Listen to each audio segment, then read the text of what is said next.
الشیطان الرجیم بسم اللہ الرحمن الرحیم خیر الناس من ينفع الناس او کما قال رسول اللہ صلی اللہ علیہ وآلہ وسلم سبحانک لا علم لنا الا ما علمتنا انک انت العلیم الحکیم صدق اللہ مولانا العظیم۔ محترم سامعین و ناظرین، السلام علیکم ورحمۃ اللہ وبرکاتہ۔ امید ہے ایمان و صحت کی بہترین حالت میں ہوں گے۔ آج بچوں، بچیوں اور بڑوں کے سوکڑے پن کا نسخہ لے کر حاضر خدمت ہوں، تاکہ دکھی انسانیت مستفید ہو کر اپنا اخروی چینل مونٹائز کر سکوں، ورنہ سبسکرائب اور لائک کے بٹن لگانے کا گر خوب جانتا ہوں۔ امید ہے آپ بھی شیئر کر کے اپنا اخروی چینل مونٹائز کرنے کی کوشش ضرور کریں گے۔ عزیزان من، معالجین کا پیشہ دنیاوی لحاظ سے کم اور اخروی لحاظ سے بہت ہی حساس پیشہ ہے، کیونکہ من قتل مؤمنا متعمدا فجزاؤہ جہنم۔ بس یہی وجہ ہے کہ میں مزاج سے قطع نظر کوئی نقصہ بھی شیئر نہیں کرتا اور نہ کروں گا، کیونکہ مجھے یقین ہے کہ ایک نہ ایک دن آپ کے پیسوں کے بے جا خرچ پر اپنے خالق حقیقی کو جواب دہ ہونا پڑے گا۔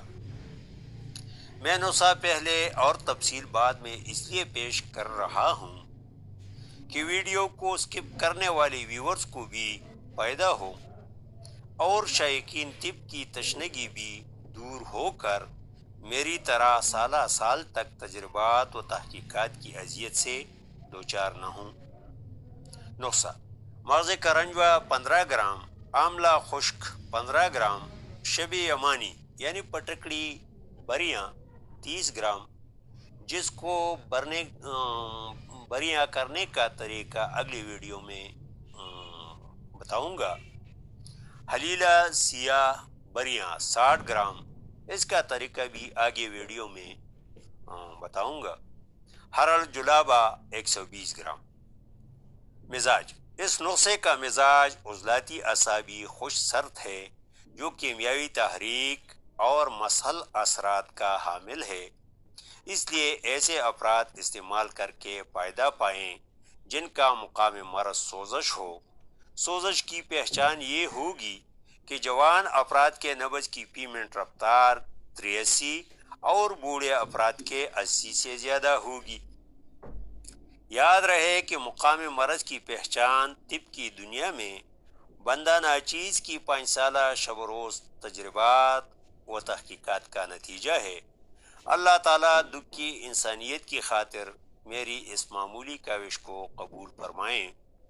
اس نسخے کے اجزاء کے اوزان کو کسی ایک عدد سے تقسیم ضرب دے کر آپ کم یا زیادہ بھی تیار کر سکتے ہیں۔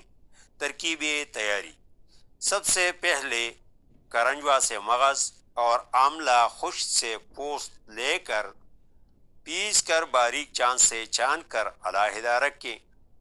پھر ہرڑ جلابہ کو سالم پیس کر رکھیں۔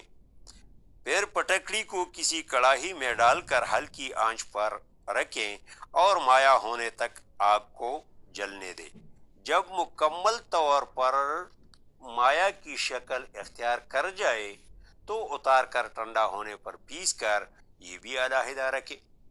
پھر حلیلہ سیاہ کو 500 گرام کے حساب سے 20 گرام گائے کا گھی لگا کر کسی کڑاہی میں ڈال کر ہلکی آنچ پر رکھ کر اس وقت تک کسی چمچہ سے ہلاتے رہیں جب خوب پھول کر کڑاہی بھر جائے تو اتار کر ٹھنڈا ہونے پر پیس کر تسلی بخش اوزان کے بعد کسی کھلے منہ کے برتن میں ڈال کر مجوزہ وظائف جو ادویہ کی تیاری میں وظائف کا کردار کے ویڈیو میں شیئر کر چکا ہوں اپنا کر خوب مکس کر کے 0 سائز کے کیپسول میں بھر دیں یا ویسی ہی کسی شیشی کی بوتل میں محفوظ کر لیں۔ بس تیار ہے۔ ترکیب استعمال: 6 سال تک کے بچے بچیاں چائے والی آدھی چمچ ایک پیالہ پانی میں جوش دے کر آدھا پیالہ رہنے پر صبح دوپہر شام 6 سے 12 سال تک کے عمر کے بچیاں چائے والی آدھی چمچ یا ایک کیپسول صبح و شام، اور بالغ افراد یعنی 13 تا 100 سال ایک کیپسول یا چائے والی آدھی چمچ صبح دوپہر شام کھانے سے آدھا گھنٹہ پہلے یا 2 گھنٹے بعد ہمراہ آب تازہ۔ پرہیز: چاول، دودھ، لسی، مکھن، کدو، بھنڈی، توری، گنا اور سرد خشک اشیاء۔ محترم خواتین و حضرات، اعصابی عضلاتی سرد خشک، جو کہ ایک مشینی تحریک ہے، کی وجہ سے کلاک وائز اعصاب یعنی دماغ میں تحریک، عضلات یعنی دل میں تسکین اور غدد یعنی جگر میں تحلیل ہوتا ہے، جس کی وجہ سے مریض کے جسم کے اندر یہ علامات ضرور ہوں گے۔ نبض اوپر ہی بغیر دباؤ کے صرف ایک انگلی یعنی انگشت شہادت پر محسوس ہوگا۔ قارورہ یعنی پیشاب کا رنگ پانی کی طرح سفید ہوگا۔ پیشاب میں ایک چٹکی NaHCO3 یعنی کھانے کا سوڈا ڈالنے سے وہ ٹیسٹ ٹیوب کی تہ میں بیٹھ جائے گا، نہ حل ہوگا اور نہ جوش مارے گا۔ منہ کا ذائقہ پھیکا یا کسیلا ہوگا، آنکھوں میں آنسو بھر آئیں گے، جمائیاں زیادہ لیں گے، سر گرم ہونے کے ساتھ ساتھ ہلکا ہلکا درد بھی کرے گا۔ پیٹ کے اندر انڈوکرائن اور ایکسوکرائن گلینڈز پر 1 ماہ سے درد نہیں آیا ہوگا۔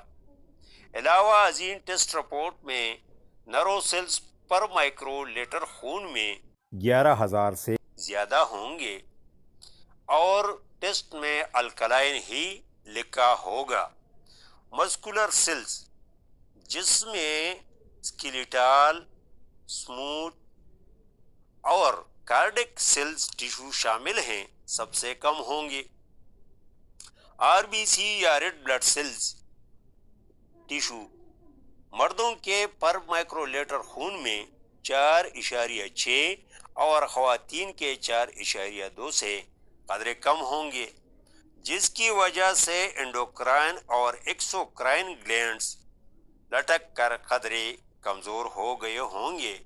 سامعین محترم، جیسے کہ میں پہلے بتا چکا ہوں کہ یہ نقصہ عضلاتی اعصابی خشک سرد مزاج کا حامل ہے، جو اینٹی کلاک وائز عضلات یعنی دل میں تحریک، اعصاب یعنی دماغ میں تحلیل اور غدد یعنی جگر میں تسکین پیدا کر کے انشاءاللہ منٹوں میں شفا کے اثرات شروع ہوں گے، بشرطے کہ تشخیص درست ہو۔ یہ آبازی قانونی شفا سن 2022 کی روشنی میں بتا رہا ہوں، ورنہ دوسرے قانونی شفا میں اعصابی عضلاتی سرد خشک یعنی سرد خشک کا علاج اعصابی غدی تر گرم کچھ یوں ہے کہ ان مصنفین کے بقول متحرک عضو کی تحریک کا رخ موڑ کر اس عضو کی کیمیائی تحریک کو مشینی اور مشینی کو کیمیائی میں بدل کر شفا ہوگی۔ آپ دکھی انسانیت کی خاطر اپنے آپ پر میری طرح تجربہ کچھ یوں کریں کہ آبازی قانونی شفا کے تحت اس اعصابی عضلاتی مزاج میں انار ترش یا پھول گوبھی کھائیں، جو کہ خشک سرد مزاج کی حامل ہیں، اور دیگر قوانین کے تحت آڑو شیرین، ناشپاتی جسے پڑاوی بھی کہتے ہیں، یا شلغم جو کہ تر گرم مزاج کے حامل اشیاء ہیں، کا کر نتائج کا جائزہ لیں۔ پھر کمنٹس میں بتائیں کہ کون سی قانونی شفا بہتر اور جلد اثر پذیر ہے۔ دیگر مزاج کے حامل افراد بھی تجربہ کر کے واضح فرق محسوس کر سکتے ہیں۔ مزید تفصیل بشرط صحت و زندگی اگلی ویڈیوز میں۔ ہم زندہ، صحبت باقی، والسلام۔